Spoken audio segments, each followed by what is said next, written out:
राधे राधे। आज हम देखेंगे हम ठाकुर जी के लिए इस तरीके का सोफ़ा सेट कैसे बना सकते हैं। इसको बनाने के लिए इसका साइज़ आपके गोपाल जी के ऊपर डिपेंड करता है कि आपके गोपाल जी का साइज़ क्या है। उनके कंफर्ट के हिसाब से आप इसकी लंबाई और चौड़ाई रख सकते हैं।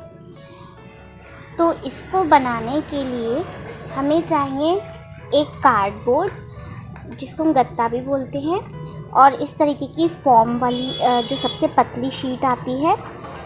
ये घर में भी जैसे कि कोई गैजेट आता है, जैसे कि वॉशिंग मशीन वगैरह, तो उसके ऊपर चढ़कर भी आते हैं इस तरीके की फॉर्म, आप वो भी यूज़ कर सकते हैं। इसको बनाने के लिए मैंने पेपर का यूज़ किया है, जो गिफ्ट पैक वाला पेपर होता है वो वाला। आप चाहें कपड़ा भी यूज़ कर सकते हैं। तो आज हम पेपर से ही बनाएंगे इसको। तो इसकी जो बैक साइड है, ये इसकी लंबाई हमने ली है 12 सेंटीमीटर, और जो इसकी चौड़ाई है वो है 21 सेंटीमीटर। आप अपने गोपाल जी के हिसाब से नापकर इसका मेजरमेंट रख सकते हैं। इसको ये काटने के बाद स्क्वायर में हम इसके ऊपर ये डबल शीट लगाएंगे, फोम वाली प्लास्टिक शीट डबल, ताकि थोड़ा सा सॉफ्ट आए।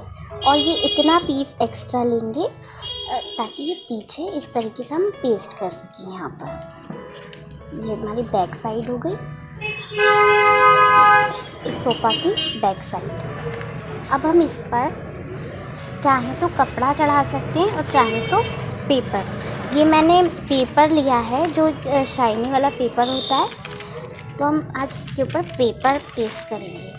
पहले इसको गत्ता के ऊपर पेस्ट करने के बाद हम ये पेपर इसके ऊपर पेस्ट करेंगे। ये देखिए, मैंने टेप से इसको पेस्ट कर दिया है। ये इसकी बैक साइड है। अब हम इसके ऊपर ये येलो शीट, पेपर शीट चढ़ाएंगे। ये देखिए, हमने पेपर शीट भी इसके ऊपर पेस्ट कर दिया है। ये मैंने सिर्फ टेप से ही लगाया है, क्योंकि ये पेपर है तो टेप से इजीली लग जाएगा। अगर कपड़ा यूज़ करेंगे हम यहाँ पर, तो वो फेविकॉल या ग्लू गन से आप पेस्ट कर सकते हैं। अब ये हमारे सोफ़ा की बैक साइड हो गई, ये वाली। अब हम ये नीचे की लोअर साइड बनाएंगे। तो इसका नाप आप वो रखिएगा जो आपके ठाकुर जी आराम से इस पर बैठ जाएं, और उसके बाद 1 इंच आराम से जगह छूट जाए, उतना आराम से इसका चौड़ाई लीजिएगा। मैंने लिया है इसकी चौड़ाई लंबाई 10 सेंटीमीटर और चौड़ाई ली है 21 सेंटीमीटर। इस पर हमें कोई शीट नहीं लगानी है, क्योंकि हम इसके ऊपर फॉर्म लगाएंगे। तो अब इसके ऊपर हमें केवल पेपर पेस्ट कर देना है। ये हमने पेस्ट कर लिया है टेप से। ये हमारी सोफ़े की नीचे की साइड हो गई। अब इसको हम इस तरीके से ऐसे लगाएंगे ताकि नीचे का पोर्शन इसके पैर बन जाए। अब हम इसके हैंड्स बनाएंगे। इसके जो हैंड्स हैं, अब हम ये बनाएंगे।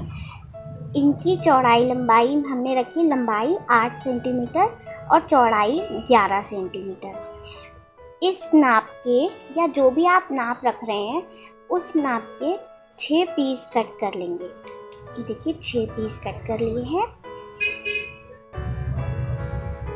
अब ये 3 पीस आपस में पेस्ट कर लेंगे इस तरीके से, 3 ये और 3 ये। तो ये जो इनके हैंड्स बन जाएंगे। आपस में पेस्ट करने के बाद ये हमने 3 पीसेस को आपस में टेप से जोड़ दिया है। अब हम इसी के नाप का ये प्लास्टिक फॉर्म कट कर लेंगे इस तरीके से, ताकि ये दोनों तरफ कवर कर ले। अब इसको पेस्ट कर देंगे इसके ऊपर। ये हमने प्लास्टिक शीट, फॉर्म शीट इसके ऊपर पेस्ट कर ली है। अब इसके बाद यही पेपर शीट इसके ऊपर चढ़ा लेंगे, टेप से चिपका दें। ये देखिए, हमने इस सोफ़ा के दोनों हैंड्स तैयार कर लिए हैं। अब हमें ये जो गद्दी लगी है ये तैयार करनी है। तो आपने जो साइज़ का सोफ़े का नीचे वाला पार्ट, ये साइज़ जिस भी साइज़ का ये रखा है उसी साइज़ का, उतने ही साइज़ का हम फॉर्म कट कर लेंगे। ये देखिए मैंने इसके ही साइज़ का फॉर्म कट कर लिया है, चारों तरफ से बिल्कुल बराबर। अब हम इसके ऊपर पेपर चढ़ाएंगे। आप चाहे तो सिंगल कलर में बना सकते हैं और चाहे तो डबल कलर में। आज हम इसके ऊपर ग्रीन पेपर शीट चढ़ाएंगे, ये वाली। ये देखिए हमने पेस्ट कर लिया है ग्रीन पेपर इस फॉर्म के ऊपर। सिर्फ टेप से ही सारी स्टिकिंग की है। सिर्फ सोफ़ा को आपस में जोड़ने के लिए हम ग्लू गन का यूज़ करेंगे। अब हमारी सारी चीज़ें तैयार हो गई हैं। अब हम इस सोफ़े की तरह सेम पैटर्न इसी तरीके से इसको अरेंज करेंगे। देखिए हमारी बैक साइड है, ये हमारी लोअर साइड है। जो हमने इस तरीके का सारी टेपिंग आई है इसको हम ऊपर रखेंगे और इसके ऊपर हम फोम इस तरीके से रख देंगे ताकि हमारा नीचे से बिल्कुल क्लीन दिखे। अब हम नीचे से 1 इंच छोड़ते हुए यहाँ से 1 इंच छोड़ते हुए सबसे पहले तो इनको आपस में पेस्ट करेंगे ग्लू गन से, या टेप से भी कर सकते हैं। इन दोनों को आपस में पेस्ट करेंगे। ये हमने इसके ऊपर पेस्ट कर लिया है।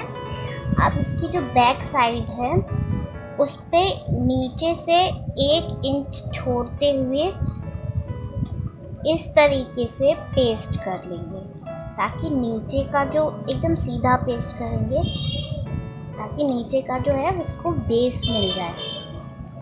सोफे को नीचे 1 इंच छोड़कर पेस्ट करेंगे इस तरीके से।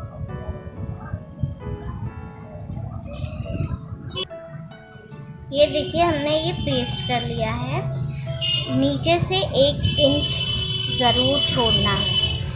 अब हम इसके हैंड्स पेस्ट करेंगे। हैंड्स पे बिल्कुल इस लाइन से मिलाते हुए, इस वाली लाइन से मिलाते हुए पेस्ट करेंगे हैंड। देखिए इस तरीके से, ताकि जितना हमने नीचे ये छोड़ा हुआ है उतना ही हैंड का भी नीचे पार्ट छूटेगा।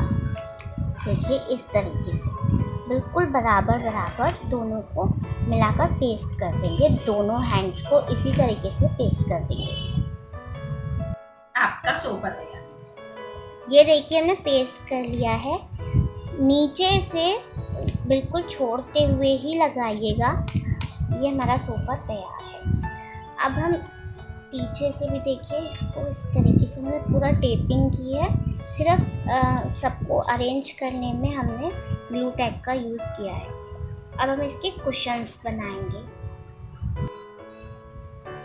ये बिल्कुल इजी कुशन्स है। ये हमने गोल 2 कपड़े ले लिए हैं। आप शेप कोई सी भी रख सकते हैं, स्क्वायर या ट्रायंगल। ये हमने 2 गोल कपड़े ले लिए। अब इसके हम चारों तरफ गोलाई में ग्लू गम लगा देंगे। अब फिर इसको इसके ऊपर पेस्ट कर देंगे इस तरीके से। थोड़ा सा एरिया छोड़ देंगे ताकि उसमें हम इसकी रुई भर सकें या जो भी आपके पास इसके अंदर फिलिंग करनी है वो। देखिए हमने दोनों को पेस्ट कर दिया है। सिर्फ इतना एरिया छोड़ दिया है पेस्ट करने से। अब हम यहाँ से हम रुई इसमें भरेंगे। आप चाहें तो इसको पलट भी सकते हैं, लेकिन मैं इसको पलट नहीं रही। इसमें हम ऐसे ही इस रुई को डालेंगे।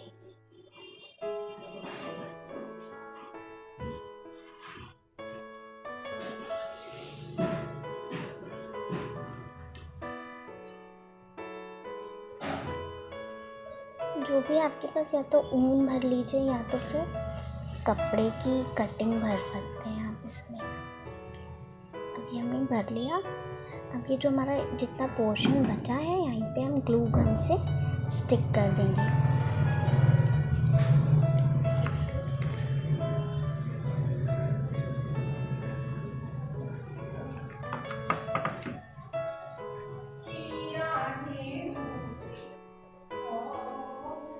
अब ये सूख गया है। अब हम इसको, जैसे हमने ग्लू गन लगाया है, तो इसकी किनारों की कटिंग हम कर देंगे। और आप चाहें तो इसको पलट के, जैसे मैंने बोला, पलट के भी आप फिल कर सकते हैं रुई को। इसकी कटिंग हम थोड़ा थोड़ा कर देंगे ताकि ये ज़्यादा भद्दा सा ना दिखे।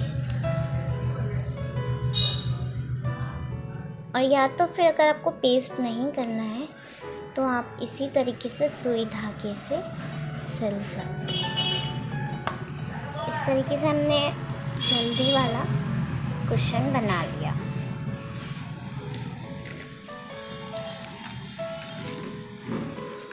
ये देखिए, हमारा सोफ़ा, ठाकुर जी का सोफ़ा तैयार है। इस तरीके से हम सिंगल सोफ़ा भी बना सकते हैं।